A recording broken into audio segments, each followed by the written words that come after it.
Sledgehammer up in the air, over and over, always managing to catch the handle on the way down, with his arms and legs kicking out the whole time, and his shoulders rolling and his head bobbing, all in a jerky beat as if somewhere Joe Cuba is playing Bang Bang, although in fact even Bob Dylan is no longer on, and out of the speakers, wherever it is, comes sort of tape, which a spectral voice saying, "The Nowhere Mind."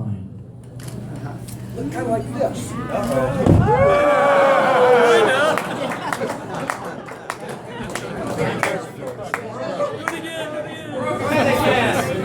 Over your head.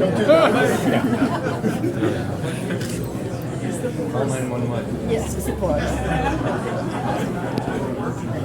Back inside the warehouse, everything keeps up.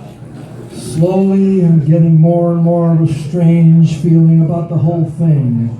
It is not just the costumes, the tapes, and all that, however.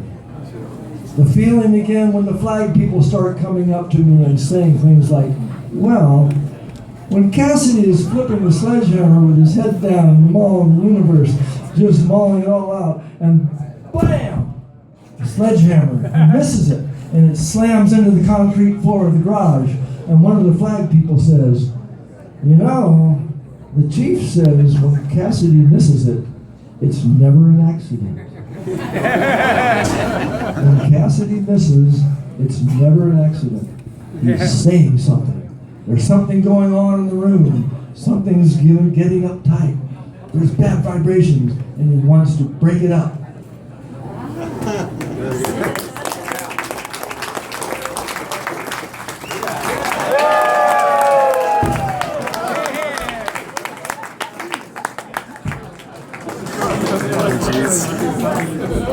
So anyway, that went on, and then a short time later, the next couple months, Neal and Zonker and I took a trip to Mexico to spend the winter in Puerto Vallarta. And Neal didn't have a hammer, but he still had all that energy. And so he devised himself another game. We had a little house that was on the beach outside of town. We had about 100 yards of private beach and a caretaker that raked the beach clean every day. Neal needed something to do, so he found himself a couple of sticks. You can imagine this being a stick. He had a stick about like that, and another stick about like that. And he devised this game that he would do with himself. He would pick up this stick off the beach with the other stick, kind of like this. Well, that wasn't very good. He would try to hit it as many times as he could before it got to the ground. 3, 4, 5 was pretty easy, and sometimes he'd get 6 or 7. I remember one day he came in and he was all excited. He says, I got 13 today. And imagine hitting that thing up in the air 13 times. It was quite a feat. Well, he did this for several hours, almost every day, week after week, out there in the hot sun, flipping this thing around and dancing and doing this and flipping that thing up. 1, 2, 3, flop. 1, 2, 3, 4, 5, 6, 7, flop.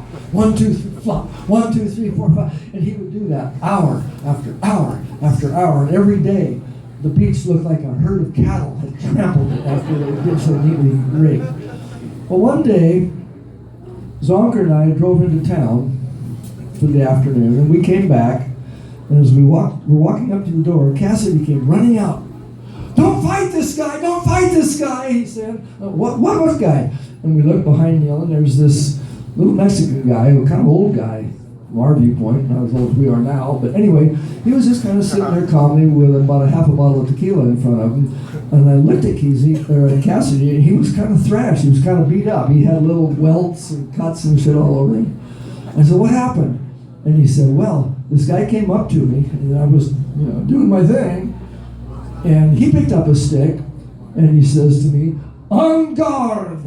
Well, I give him my best Errol Flynn, and the guy just beat the shit out of me. The guy was a real sword fighter, and Neal had no idea. He thought it was just, I'm gonna play a little movie thing, tap a little sticks and stuff like that. The guy just thrashed him in about 10 seconds. And so, Neal finally threw down the sword. By the time I got there, they had drank most of a bottle of tequila together, and there was no more any issue. Anyway. That is just a little viewpoint of what Neal was like, and here is that very hammer. Oh, right. This is just not any old hammer. This is the Neal Cassady hammer, which years later, Kesey and Bev's son Simon did the famous dip painting to it, and it's got the little relics of that left. And then after several jobs of fixing the bus, Simon just stuck the hammer in his toolbox and took it home. Simon lives at my place up in Scappoose, and I saw this hammer around, and then it was the hammer. And he does beat apart about 40 Volvos with it. Simon works on Volvos and beats the various parts with a sledgehammer. A few months ago, Jamie Cassady sent me an email, and she said, "George, do you have any idea where the hammer is?" I said, "Yeah, it's here." "Why, you want it?" And she said, "Yes." I said, "Okay, next time I come to California, I'm going to bring it to you." That's now. So Jamie, come over here. I'm going to give you this here hammer. It's yours now. Stand up.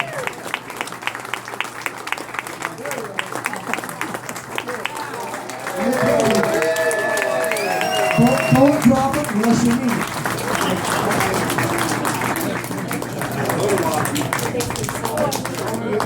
Well, that was about the best performance I've seen since Dan left us.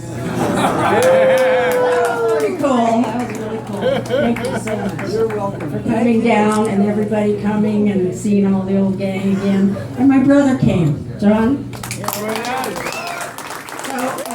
wonderful because now we'll have to fight over it, I think. We'll have to fight over it. Oh, no, it's yours. Okay, I'll take it. Okay, so everybody have a wonderful time. It's a great, great, great event. And thank you, George. Thank you, Jamie. You're welcome.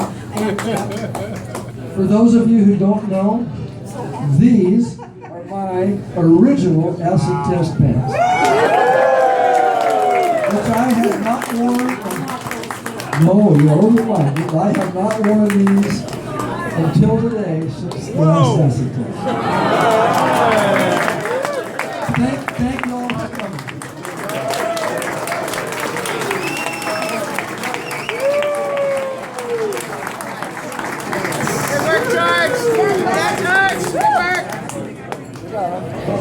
John's going to say a few words. Easy, brother. He was with a lot of the pranksters who drove the bus and went to England with the pranksters and stuff. So anyway, Walker and I did a month in England. Anyway, just briefly, one thing that stands out for me about our father Neal, don't try to flip him after. I am not. Knock your head off.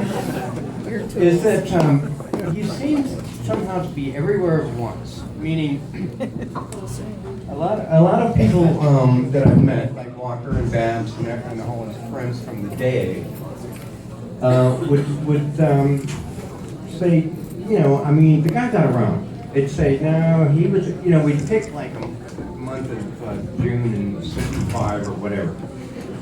And they'd go, no, he was with us that weekend in Berkeley. No, he was with us that weekend in LA. He was with us that weekend in Mexico. No, he was with us that weekend in New York. And I'm going, Jesus, this guy cloned himself? What?